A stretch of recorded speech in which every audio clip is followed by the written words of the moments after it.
In 2016, over 18,300 Americans applied to become astronauts. 12 were selected.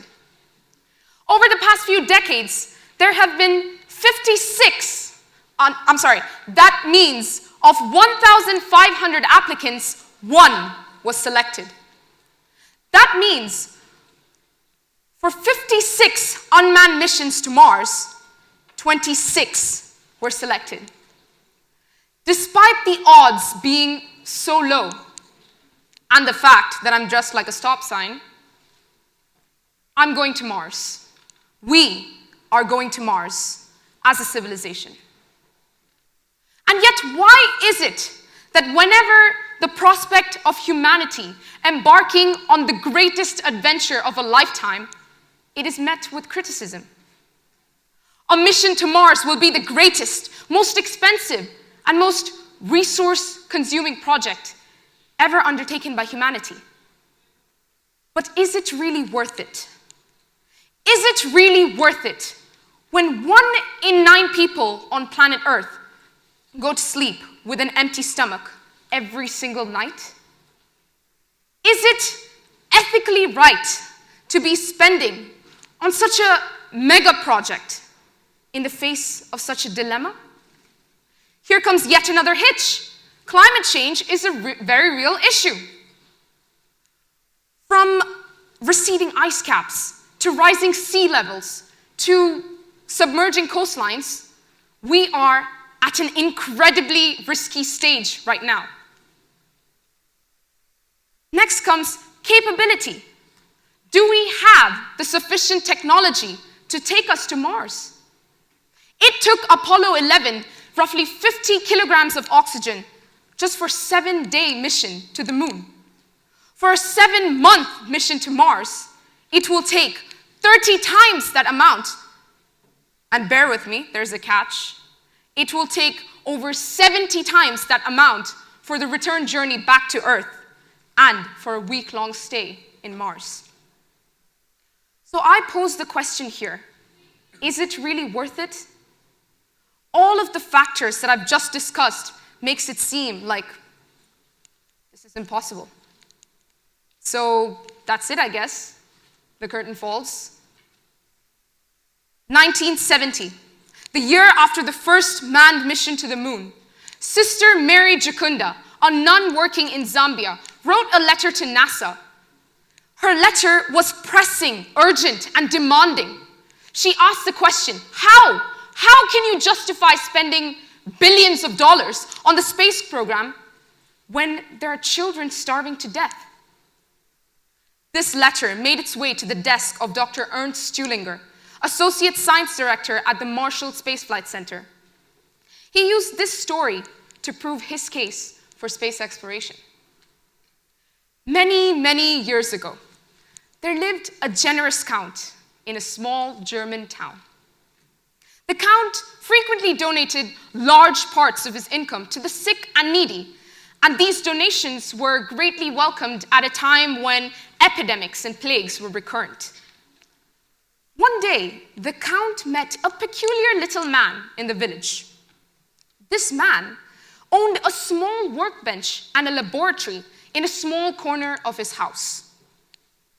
The count wondered what the man was up to. This man worked tirelessly every single hour of the daylight just so he could spend a few hours at night in his laboratory. The man ground small lenses from pieces of glass that he would mount on tubes and he would use to see extremely tiny creatures that could normally be invisible to the naked eye. The count was fascinated. He was fascinated by the man's optical gadgets and the creatures that could be seen due to the high magnification. As a result, he invited the man to move into his castle and spend the rest of his time on the development and perfection of these optical gadgets. But the townspeople weren't pleased with this.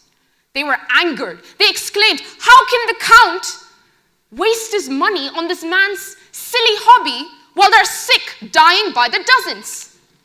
But the count firmly responded, "I can afford to give you as much money as I can, but I will continue to support this man and his work in science. Did it amount to anything? Of course it did. The man's contributions to the lens-making industry were invaluable, and it led to the formulation of the first ever microscope, which is, as we know, responsible for the eradication of millions of diseases, including the plague. The Count, by retaining just a small fraction of his income for the investment in science, contributed a far greater deal to the cause of human suffering than he ever could have hoped to contribute through just money to the plague-ridden town.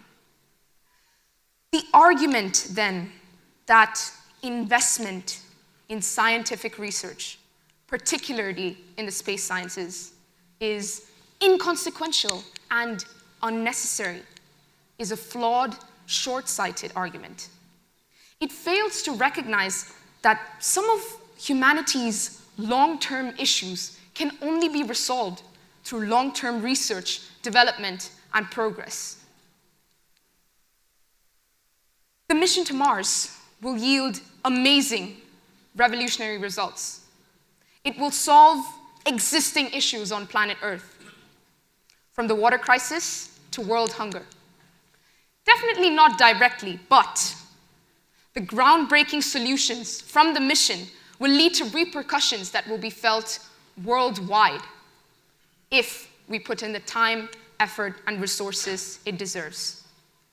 This is much like the Count, who retained just a fraction, a tiny fraction of his income, seemingly insignificant at the time, but today, a foundational necessity of the medical field.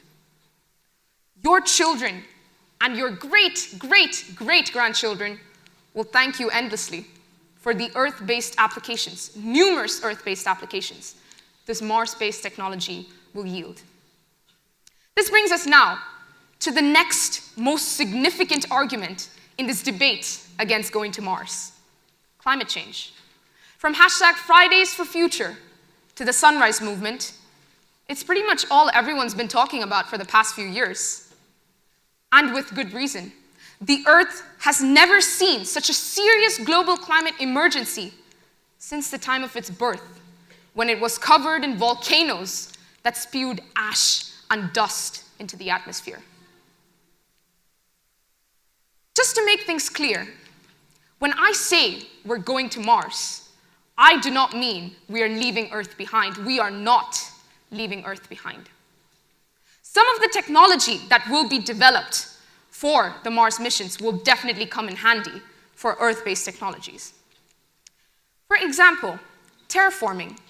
Terraforming is a proposed process by which the Mars surface and climate could be artificially altered to sustain human life. Terraforming has been agreed upon by physicist Stephen Hawking and astrophysicist and SpaceX founder Elon Musk. Terraforming sounds like a flashy scientific word, and it is. The massive amount of technology and resources we will need for this large-scale operation is massive. It seems like we cannot do it. But like I said before, the technology that will take us to Mars will definitely be useful in bringing back to Earth.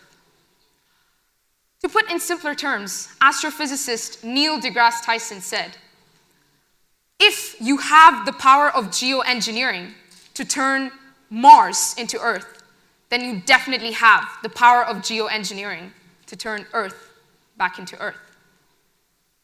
The technology for this process sounds a mile away, but think back to the grassroots of human space exploration, the manned moon landings in 1969. When President John F. Kennedy announced the ultimatum of sending the first humans to Mars by the end of the decade, it threw American scientists into a frenzy.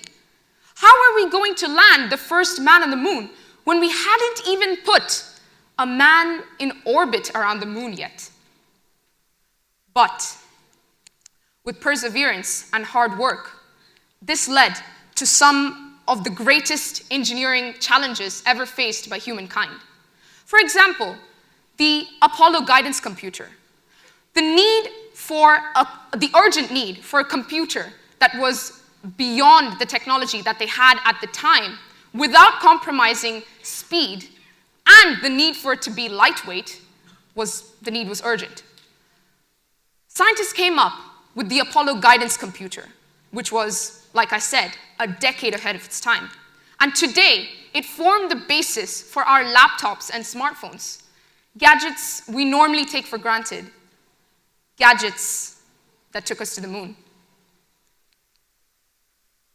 As President John F. Kennedy said, we choose to go to the moon in this decade and do the other things, not because they are easy, but because they are hard. Needless to say, the challenges of going to Mars are extremely hard. But I believe that the reason why we are human, the reason why we are such intelligent and resilient creatures, is the power of will that we have within ourselves. It's the power that makes us smile in the face of adversity. It's the power that makes human beings always up for a challenge. We choose the era that awaits us, as Earth is at a crossroads at the moment. We choose to go to Mars. Thank you.